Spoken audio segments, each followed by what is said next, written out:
ጤና ይስጥልን ክቡራትና ክቡራን አድማጮች እንደምን አደራችሁ። ካን ሬዲዮ ሬካ የእስራኤል ድምጽ ሬዲዮ በአማርኛ ቋንቋ የሚያሰራጨውን ዝግጅት እነሆ ጀመረ።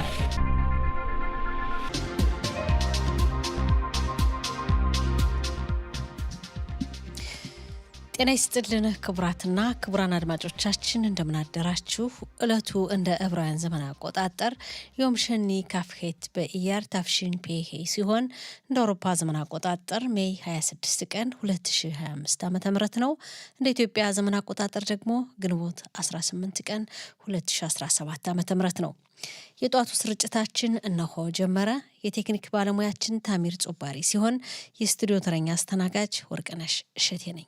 ያሉን ዝግጅቶች በቅድሚያ ዜና እናሰማና ከዛም ጋዜጦች በዛሬ እትማቸው ለአንባቢያን ያቀረቧቸውን ዋና ዋና ርዕሰ ጉዳዮችን እንመለከታለን። ከዛም ከአድማጮች ጋር በወቅታዊ ጉዳይ እንወያያለን። ስርጭታችን እንደተለመደው እስከ 7 ሰዓት ድረስ ይቀጥላል። አሁን የጧቱን ዜና እነሆ። በቅድሚያ አርዕስተ ዜና። ኢታማጆር ሹም ኢያል ዛሚር የመከላከያ ሰራዊቱ አቃቤ ሕግ በጠበቆች ጉባኤ ላይ የሚያቀርቡትን ንግግር ቅጂ ከተቀበሉ በኋላ በጉባኤው እንዲሳተፉ ፈቀዱ ተባለ። የአሜሪካው ፕሬዝዳንት ዶናልድ ትራምፕ በኢራን የኒውክሌር ጦር መሳሪያ ጉዳይና ከእስራኤል ጋር ባለው ጦርነትም ከሐማስ ጋር የሚያካሂዱት ውይይት ግስጋሴ እየታየበት እንደሆነ ገለጹ። በቴል አቪቭ በተጠለፉ ዜጎች በተሰየመው አደባባይ ኢየሩሳሌም በተለቀቀችበት ዕለት መታሰቢያ የተጠለፉ ዜጎች እንዲለቀቁ የሚል ጥሪ በማቅረብ በሺዎች የሚቆጠሩ ዜጎች ትናንት ምሽት ሰላማዊ ሰልፍ አካሄዱ። በእስራኤል ስራ ጉብኝት በማድረግ ላይ የሚገኙት የአሜሪካዋ ብሔራዊ ሚኒስትር ክሪስቲ ኖአም ትናንት ምሽት በኮቴል አማራቢ ጸሎት አደረሱ። የሚሉት ዋና ዋና ዜናዎች ናቸው። ዝርዝሩን እነሆ። ኢታማጆር ሹም ኢያል ዛሚር የመከላከያ ሰራዊቱ አቃቤ ሕግ በጠበቆች ጉባኤ ላይ የሚያቀርቡትን ንግግር ቅጂ ከተቀበሉ በኋላ በጉባኤው እንዲሳተፉ ፈቀዱ ተባለ። የመከላከያ ሰራዊቱ አቃቤ ሕግ በጠበቆች ጉባኤ ላይ እንዳይሳተፉ በመከላከያ ሚኒስትሩ በኩል እገዳ ተጥሎባቸው እንደነበር ይታወሳል። በዚህ ከባድ ጸረ እስራኤል እንቅስቃሴ በሚካሄድበት ወቅት ወታደራዊ አቃቢ ሕግ ንግግር እንዳያደርጉ መከልከላቸው አግባብ እንዳልሆነ የመከላከያ ሰራዊቱ ባለስልጣናት በሰጡት አስተያየት የገለጹ ሲሆን ሕግ ጠባቂ አካላት ሀሳባቸውን እንዳይገልጹ እገዳ መጣሉ በመከላከያ ሰራዊቱ ላይ ከባድ ጉዳት እንደሚያስከትልም አሳስበዋል። በቴል አቪቭ በተጠለፉ ዜጎች በተሰየመው አደባባይ ኢየሩሳሌም በተለቀቀችበት ዕለት መታሰቢያ የተጠለፉ ዜጎች እንዲለቀቁ የሚል ጥሪ በማቅረብ በሺዎች የሚቆጠሩ ዜጎች ትናንት ምሽት ሰላማዊ ሰልፍ አካሄዱ። ሰልፈኞች ባቀረቡት ጥሪ በጠላት ተከፋፍላ የነበረችው ኢየሩሳሌም የተለቀቀችበትና እንደገና የተዋሃደችበት ዕለት የእድገትና የብልጽግና ምልክት ነው በማለት ሁሉንም የተጠለፉ ዜጎች በአንድ ላይ ሊመለሱ ይገባል የሚል ጥሪ ትናንት ምሽት አቅርበዋል።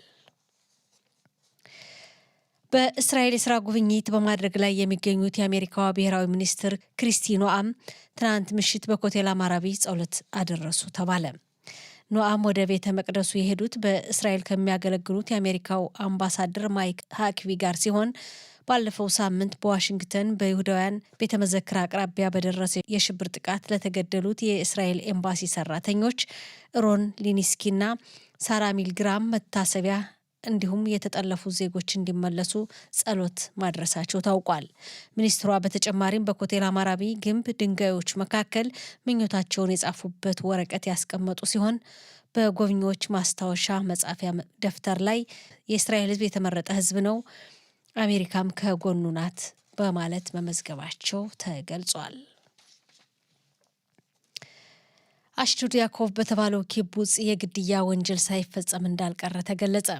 የተገደለችው ሴት ረቢት ጋል ነህማድ የምትባል በ54 ዓመት የዕድሜ ክልል የምትገመት ስትሆን የኪቡጹ አባልና የ3 ልጆች እናት መሆኗ ተገልጿል። በግድያው የተጠረጠረው ግለሰብ አኒ አም የተባለው ሰፈር ነዋሪ ሲሆን በ67 ዓመት የዕድሜ ክልል የሚገኝ እንደሆነ ተገልጿል። በፈቃድ የተመዘገበ ሽጉጥ ያለው ግለሰብ ወደ ኪቡጹ በመሄድ ተኩስ በመክፈት ጋልን እንደገደላት ታውቋል። ጋል ናህማድ ባለፉት ዓመታት የተጠርጣሪው የቀድሞ ባለቤት እንደነበረችና ባለፈው የካቲት ወር እንደተለያዩ ከደረሰን ዘገባ መረዳት ችለናል። ገዳዩ እሷን ከገደለ በኋላ ራሱን ያጠፋ መሆኑ ታውቋል። የአሜሪካው ፕሬዝዳንት ዶናልድ ትራምፕ በኢራን የኒውክሌር ጦር መሳሪያ ጉዳይና ከእስራኤል ጋር ባለው ጦርነትም ከሐማስ ጋር የሚያካሂዱት ውይይት መልካም ግስጋሴ እየታየበት እንደሆነ ገለጹ ተባለ። ትራምፕ ከኢራን ጋር መልካም ውይይት እንደነበራቸው ገልጸው በጉዳዩ በቅርቡ መልካም ዜና እንደሚያበስሩ ያላቸውን ተስፋ በመናገር ከሐማስ ጋርም በጋዛ ሰርጥ ጉዳይ በተመሳሳይ ጥሩ ውይይት ያደረጉ እንደሆነ ተናግረዋል ተብሏል። ትራምፕ ይህ ሁኔታ በተቻለ መጠን ቶሎ እንዲጠናቀቅ እንደሚፈልጉ ገልጸው ከእስራኤል ጋርም እየተወያዩ እንደሆነ ባሳለፍነው ሌሊት ባስተላለፉት መልእክት አስታውቀዋል። በመጨረሻም የአየር ንብረት ትንበያ። የአየሩ ጸባይ ዛሬ በጣም ሞቃታማ ይሆናል። በአብዛኛው ሀገራችን ክፍል ወበቅ የተሞላበት ሞቃታማ የአየር ጸባይ ይኖራል ተብሎ እንደሚጠበቅ እና ነገ ማክሰኞ የሙቀቱ መጠንም እንደሚቀንስ፣ ነገ ከሰዓት በኋላ በሰሜንና በመካከለኛው እስራኤል ቀላል ዝናብ ይኖራል ተብሎ እንደሚጠበቅ የአየር ንብረት ትንበያ ባለሙያዎች ከላኩልን ዘገባ መረዳት ችለናል። የዛሬው ቀን የሙቀት መጠን በዲግሪ ሴንቲግሬድ በኢየሩሳሌምና አካባቢዋ 36፣ በቴል አቪቭና በሃይፋ ተመሳሳይ በመሆን 33፣ በብኤርሸባ 40፣ በኢላትና አካባቢዋ 41 ዲግሪ ሴንቲግሬድ ይደርሳል። አድማጮቻችን ዜናው አበቃ። ወደሚቀጥለው ዝግጅት እናልፋለን። አብራችሁን ቆዩ።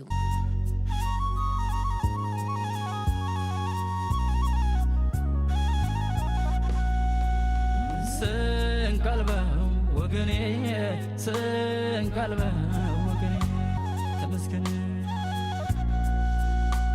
ወዱ ላዶናይ ኪቶ ያ ጊዜ ኤጂ ብራዘር በመባል የሚታወቁ ሁለት ወንድማማች ድምፃውያን እነሱ ያዜሙት ዜማ ነው።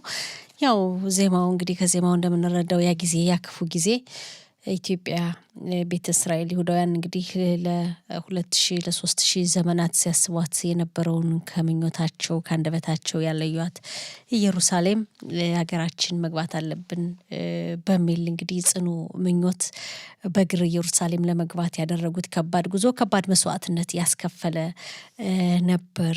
በበረሃው በዱሩ በሞቃታማው አየር በሐሩሩ ህጻናት፣ ነፍሰ ጡር፣ አዛውንት፣ እናቶች፣ አባቶች እንደ ቅጠል የረገፉበት ከባድ አሰቃቂ ጉዞ ነበር። በሚገርም ሁኔታ እንደተባለው በዚህ ጉዞ እንግዲህ ብዙ እንግዲህ ሁሉም ማለቅ ይችሉ ነበር፣ ግን እግዚአብሔር ተአምር ሆኖ በእስራኤል ትብብር በሞሳድ ድርጅት ትብብር ያው ኢትዮጵያ ቤተ እስራኤላን ወጣቶችን ባደረጉት እንቅስቃሴ የነሱ እንቅስቃሴ በጉልህ ሁሉ መወራት አለበት። እስራኤል ሀገር ከፍተው ይሄን ጉዞ እንግዲህ በርካታ ቤተ እስራኤል እንዲመጡ መንገዱን የከፈቱ ሊመሰገኑ የሚገባ ነው። ዛሬ በዚህ ጉዞ ላይ ምኞታቸው ሳይሰምር እስራኤል ሀገር ሳይገቡ በተለያየ ምክንያት በረሃብ፣ በችግር፣ በስቃይ፣ በቸነፈር፣ በወረርሽኝ፣ በበሽታ መንገድ ላይ ህይወታቸው ያለፉ ወገኖች መታሰቢያ መንግስታዊ መታሰቢያ ስነስርዓት ዛሬ በሃር ሄርጼል ይካሄዳል። በሃር ሄርጼል እንግዲህ በተሰራው ብሔራዊ ወታደራዊ መካነ መቃብር በተሰራው ሐውልት ላይ ስማቸው ተመዝግቧል። የነዚህ ወገኖች በደማቅ ቀለም መታሰቢያ ስነስርዓቱ ይካሄዳል። ነፍስ ይማር። የኛ ስርጭትም 12 ሰዓት ጀምሮ ዛሬ ከቀኑ 12 ሰዓት ጀምሮ እስከ 2 ሰዓት ለ2 ሰዓታት ያክል በዛው በቦታው ይካሄዳል። አድማጮች 12 ሰዓት ጀምሮ ሬዲዮን መከታተል ይቻላል። ዛሬ ሙሉ ስነስርዓቱ በቀጥታ ስርጭት ይተላለፋል። ለነዚህ ወገኖች ነፍስ ይማር። ስርጭታችን ይቀጥላል። አሁን እንግዲህ ጋዜጦች በዛሬ እትማቸው ለአንባቢያን ያቀረቡትን ዋና ዋና ርዕሰ ጉዳዮችን እንመለከታለን። ሀሬጽ እስራኤል አየም፣ የዲዮታ ሀሮኖትና ማሪቭ 4 ዕለታዊ ጋዜጦች ደርሰውናል። ጋዜጦች በመጀመሪያ ገጻቸው ላይ እንግዲህ ያቀረቡትን ዋና ዋና ርዕሰ ጉዳይ ባጭሩ እንመለከታለን። ሀሬጽን ስንመለከት በመጀመሪያ ገጹ ላይ እንግዲህ በመከላከያ ሰራዊቱ በጋዛ ሰርጥ የሚያካሄደው ጦርነት በአጭር ጊዜ እንግዲህ በወራት ውስጥ ሊጠናቀቅ እንደሚችል ግምት እንዳለ ትናንት ኢታማጆር ሹሙ ለመከላከያ ሰራዊቱ ሀሳባቸውን እንደገለጹ በወራት ውስጥ ይጠናቀቃል። 75% የጋዛ ሰርጥ ክፍል እንግዲህ ጋዛ ሰርጥ 75 በእጅ የሚሆነው በቁጥጥር ስር ይውላልና የጋዛ ሰርጥ ነዋሪዎችን በሶስት የተለያዩ ቦታዎች እንዲቀመጡ ማድረግ ይቻላል። 2 ሚሊዮን የሚጠጉ የጋዛ ሰርጥ ፍልስጤማውያን ነዋሪዎችን በሶስት ቦታ ላይ እንዲቀመጡ በማድረግ ወራት ውስጥ ሊጠናቀቅ ይችላል የሚል ሊያጥር ይችላል የሚል ግምት እንዳላቸው ተገልጿል። ሐማስ አሁን ባለበት ሁኔታ በሐማስ ወታደራዊ ክፍል 40 ሺህ የሚሆኑ አባላት እንዳሉት ይገመታል።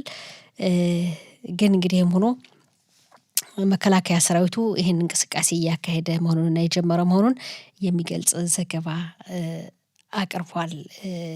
ሐሬጽ በዛሬ ዘገባው በተወሰኑ አካባቢዎች እንግዲህ ጋዛ ሰርጥ መከላከያ ሰራዊቱ እንቅስቃሴ በሚያደርግባቸው አካባቢዎች የተጠለፉ ዜጎች ይኖራሉ ተብሎ በሚገምትባቸው አካባቢዎችም እንዳሉ እንደዚሁ ተገልጿል። መከላከያ ሰራዊቱ የሚገምታቸው አካባቢዎች እንዳሉና ጦርነቱ ግን በአጠቃላይ መጨረሻ የሌለው ረጅም ጦርነት አይደለም። በወራት ጊዜ ውስጥ 75 የሚሆነው እጅ የጋዛ ሰርጥ ቦታ በመከላከያ ሰራዊቱ ቁጥጥር ሊውል እንደሚችል ያላቸውን ግምት ገልጸዋል ኤታማዦር ሹሙ። ሌላው አዲስ የሻባክ ኃላፊ የመመረጡ ጋር ተከትሎ ያለው ውዝግብም እንደዚህ ሁሉም ጋዜጦች በሰፊው ያቀረቡት ጉዳይ ነው። ጠቅላይ ሚኒስትር ቢንያሚን ኔታንያሁ ሜጀር ጄኔራል ዳቪድ ዚኒን ለሻባክ ኃላፊ እንዲመረጥ መወሰናቸው በመንግስት ሕግ አማካሪዋ በኩል ደግሞ ያለው ተቃውሞና የተለያዩ የመንግስት አካላትም ፕሬዚዳንት ይስሐቅ ሄርዞግን ጨምሮ የከፍተኛው ፍርድ ቤት ውሳኔ መቃወም በጭራሽ አይቻልም፣ ዲሞክራሲውን መቃወም ነው የሚል ተቃውሞ ሀሳብ እየገለጹ መሆናቸው ተገልጿል። ይህ ጉዳይ በሐሬጽም እንደዚሁ የቀረበ ጉዳይ ነው። ሌላው በመከላከያ ሰራዊቱ ውስጥ እንግዲህ መከላከያ ሰራዊቱ አቃቢ ሕግ በጠበቆች ጉባኤ ላይ እንዳይሳተፉ የመከላከያ ሚኒስትር እስራኤል ካጽ ከልክለው ነበር። ይህም የኢታማጆር ሹሙን ሀሳብ በመቃወም እንደሆነ ተገልጿል። ቀደም ሲል በዜና እንዳቀረብ ነው ኢታማጆር ሹሙ መጨረሻ ላይ ቅጂውን ወይም ኮፒውን ካዩ በኋላ የመከላከያ ሰራዊቱ አቃቢ ሕግ በጉባኤ የሚያቀርቡትን ቅጅ ካዩ በኋላ እንዲሳተፉ መፍቀዳቸው ተገልጿል። ይህ ጉዳይ ሐሬጽ ላይ የቀረበ ዘገባ ነው። ዘገባውን አቅርቦታል ሐሬጽ በዚህ ጉዳይ። ሌላው እስራኤል ከአውሮፓ ሀገራት ጋር የምታደርገውን የጋራ ትብብር ካልቀጠለች በመድኃኒት ቅመማው ዘርፍ በከፍተኛ ትምህርት በከፍተኛ ተቋማት በኩል ማሳሰቢያ እንዳወጡ በመድኃኒት ቅመማ ዘርፍ ከከፍተኛ ትምህርት ተቋማት ማስጠንቀቂያ ወጡ። እስራኤል ከአውሮፓ ሀገራት ጋር በዚህ ዘርፍ የምታደርገውን የጋራ ትብብር ካቆመች ከፍተኛ ችግር እንደሚፈጠርና ሁኔታው አደጋ አለው የሚል ሀሳብ ያቀረበው መሆኑ ተገልጿል። ወደ እስራኤል አየም ስናልፍ እስራኤል አየም ለአውሮፓ መልእክት አስተላለፈች። የአውሮፓ ሀገራት ለፍልስጤም ሀገር እውቅና ከሰጡ በአንድ በኩል እንግዲህ በይሁዳና ሰማሪያ አካባቢም በአንድ ወገን በኩል የሚተላለፍ ውሳኔ ይወሰናል የሚል ማሳሰቢያው ማስጠንቀቂያ የእስራኤል የውጭ ጉዳይ ሚኒስትር እንዳስተላለፉ የሚገልጽ ዘገባ አለ።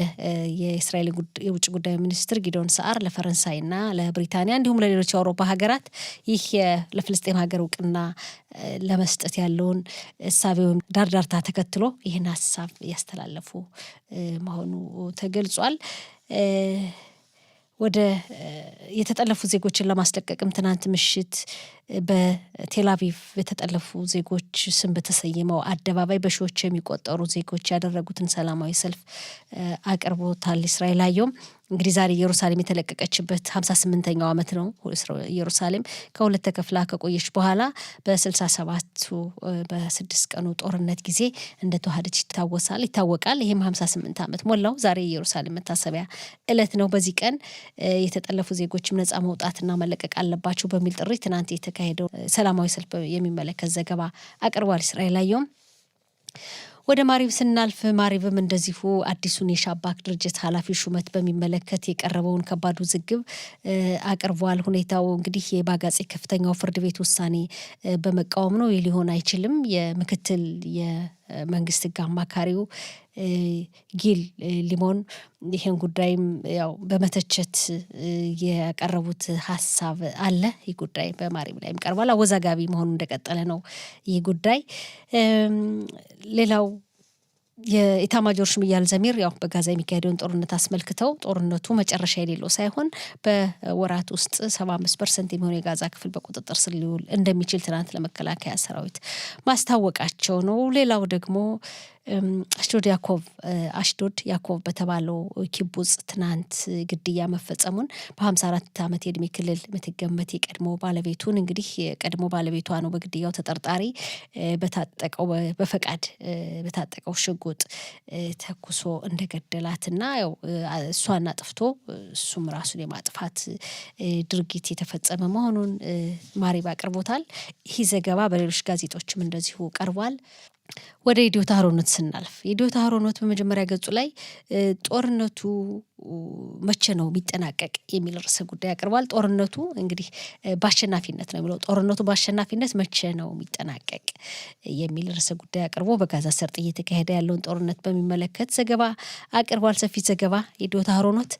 ሌላው ስለ ዳቪድ ዚኒ የሹመት ጉዳይ የሻባክ ድርጅት ኃላፊ ሆነው እንዲሾሙ የቀረበው እንግዲህ ሀገሪቱን መሪዎችን እያወዛገበ ያለው ጉዳይም እንደዚሁ በኢዲዮት አህሮኖትም ሰፊ ቦታ ተሰጥቶታል። ጠቅላይ ሚኒስትር ቢንያሚን ኔታንያሁ እንግዲህ ዳቪድ ዚኒን ለዚህ ለሻባክ ድርጅት ኃላፊ ሲሾሙ ጥቅምት 7 ቀን የደረሰው የሽብር ጥቃት ከመድረሱ ከግማሽ ዓመት ከ6 ወራት በፊት እንዲህ አይነት ያልተጠበቀ ጥቃት ሊደርስ እንደሚችል ጽፈዋል። ግን ይሄ ሪፖርት ለኔ አልደረሰኝም ስላልደረሰኝም አዝናለሁ ግን ይሄን ሪፖርት ጽፎ ነበር በማለት እንግዲህ ትክክለኛው ለሻባክ ድርጅት መሪ የሚሆኑ ሰው እሳቸው እንደሆኑ መርጧል። ግን ያው ሁኔታው ተቃውሞ የገጠመው መሆኑን እንግዲህ ሰሞኑንም እየተመለከት ነው። ዛሬም ጋዜጦች ሰፊ ቦታ የሰጡት ርዕሰ ጉዳይ ነው።